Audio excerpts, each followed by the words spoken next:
Hello friends, आइए शुरुआत करते हैं आपके व्यष्टि अर्थशास्त्र परिचय के भाग 5 की। आज हम इस वीडियो में जानेंगे कि व्यष्टि अर्थशास्त्र और समष्टि अर्थशास्त्र में क्या अंतर होता है और हम किस किस आधार पर इन दोनों के बीच भेद कर सकते हैं। जैसे कि हमने इससे पहले की वीडियो में व्यष्टि और समष्टि अर्थशास्त्र का अर्थ जाना था, उससे हमें यह पता चला कि व्यष्टि अर्थशास्त्र व्यक्तिगत इकाइयों का अध्ययन करती है और समष्टि अर्थशास्त्र संपूर्ण अर्थव्यवस्था का अध्ययन करती है। चलिए फ्रेंड्स, देखते हैं कि इन दोनों के बीच क्या क्या भिन्नता पाई जाती है। व्यष्टि एवं समष्टि अर्थशास्त्र में अंतर। पहला अंतर यह है कि व्यष्टि असमग्र विधि का प्रयोग करती है, जबकि समष्टि अर्थशास्त्र समग्र विधि का प्रयोग करती है। चलिए दोस्तों, इस बात को थोड़ा गहराई से जानते हैं। असमग्र विधि वह विधि होती है अर्थशास्त्र को छोटे छोटे टुकड़ों में तोड़ देती है, जैसे फर्म, उद्योग, परिवार और दुकानें, और इन सभी का विस्तार से अध्ययन करती है। इनमें से वह हर इकाई का अलग अलग करके अध्ययन करती है, जैसे कि एक फर्म में कच्चे माल पर होने वाला खर्च कितना है, या एक व्यक्ति अपनी आय का विभाजन भिन्न भिन्न खर्चों के लिए कैसे करता है। इसी तरह वह यह भी देखता है कि एक उद्योग में कितना कच्चा माल आ रहा है या कितनी लागत है। इसी तरह दुकानों में भी व्यष्टि अर्थशास्त्र इसी प्रकार से विश्लेषण करता है। समष्टि अर्थशास्त्र में अर्थव्यवस्था को टुकड़ों में न तोड़कर एक इकाई के रूप में देखा जाता है, जैसा कि आप इस पिक्चर में देख सकते हैं। यहाँ एक पेड़ को ना देखकर पूरी अर्थव्यवस्था अर्थात पूरे वन को देखा जा रहा है।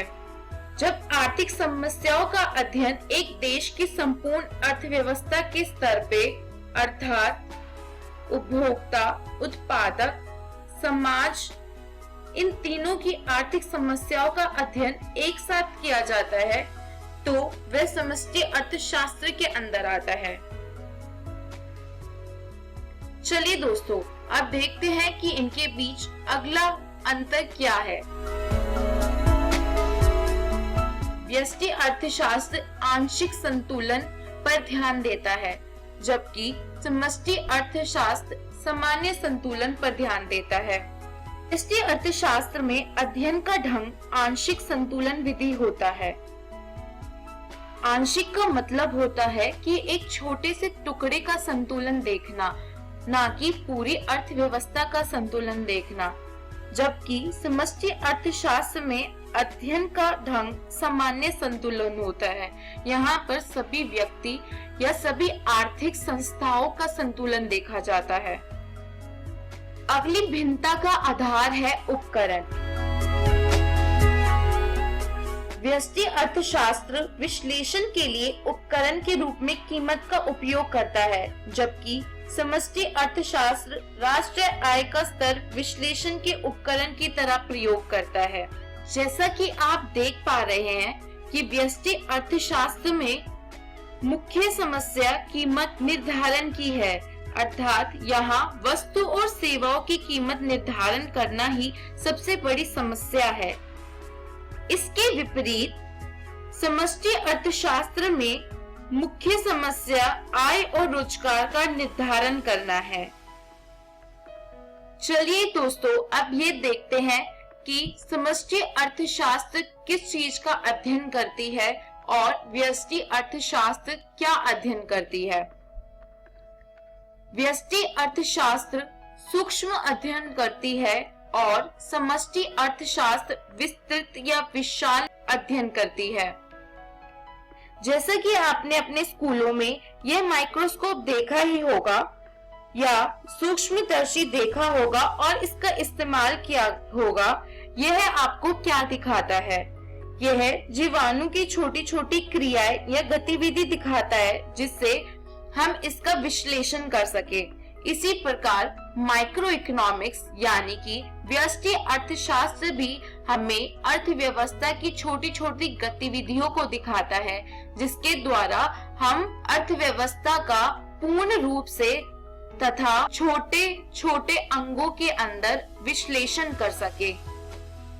इसके विपरीत समष्टि अर्थशास्त्र पूर्ण रूप से या इकट्ठे रूप से पूरे अर्थव्यवस्था की जांच करता है या उसकी गतिविधियों का अध्ययन करता है। चलिए दोस्तों, अब देखते हैं कि व्यष्टि अर्थशास्त्र और समष्टि अर्थशास्त्र की मान्यताएं क्या क्या है। मान्यताएं कुछ ऐसी स्टेटमेंट या कुछ ऐसे कथन होते हैं जो हम पहले से ही मान लेते हैं। बहुत सी मान्यताएं अर्थशास्त्र में भी मानी जाती है और समष्टि अर्थशास्त्र और व्यष्टि अर्थशास्त्र अलग अलग मान्यताओं को मानता है। इसी वजह से इनका कार्य क्षेत्र भी अलग अलग हो जाता है। चलिए दोस्तों, अब देखते हैं कि व्यष्टि अर्थशास्त्र की क्या मान्यताएं हैं। व्यष्टि अर्थशास्त्र अन्य बातों को समान रखता है और समष्टि अर्थशास्त्र आर्थिक तत्वों की परस्पर निर्भरता के साथ कार्य करता है। व्यष्टि अर्थशास्त्र के अंदर पूर्ण प्रतियोगिता एवं रोजगार, सरकार का दखल नहीं, स्वतंत्र कीमा तंत्र इत्यादि मान्यताओं पर आधारित है। जैसे कि आप देख सकते हैं, यहाँ पे सभी चीजें स्थिर हैं और जो कीमत है वही हिल रही है। इसका अर्थ यह है कि बाकी सभी वस्तुएं समान है। तो हम यह कह सकते हैं कि इसमें अन्य बातें समान रहे की मान्यता के साथ कार्य किया जाता है, जबकि समष्टि अर्थशास्त्र उत्पादन के साधनों का वर्तमान वितरण पहले से ही निर्धारित है, ऐसी मान्यताएं लेकर चलती है। इसमें समग्र आर्थिक तत्वों जैसे समग्र मांग, समग्र पूर्ति, समग्र उपभोग की परस्पर निर्भरता का अध्ययन किया जाता है। चलिए दोस्तों, अब देखते हैं कि समष्टि अर्थशास्त्र और व्यष्टि अर्थशास्त्र के उद्देश्यों में क्या क्या अंतर है। व्यष्टि अर्थशास्त्र में संसाधनों के सर्वोत्तम आवंटन का उद्देश्य लिया जाता है और इसके विपरीत समष्टि अर्थशास्त्र में पूर्ण रोजगार व विकास का उद्देश्य लिया जाता है। दोस्तों, व्यष्टि एवं समष्टि अर्थशास्त्र में उद्देश्य की भिन्नता पाई जाती है। व्यष्टि अर्थशास्त्र संसाधनों के अधिकतम वितरण से संबंधित सिद्धांतों के लिए अध्ययन करता है, जबकि समष्टि अर्थशास्त्र उत्पादकता का विस्तार एवं पूर्ण रोजगार की प्राप्ति से संबंधित सिद्धांतों हेतु अध्ययन करता है।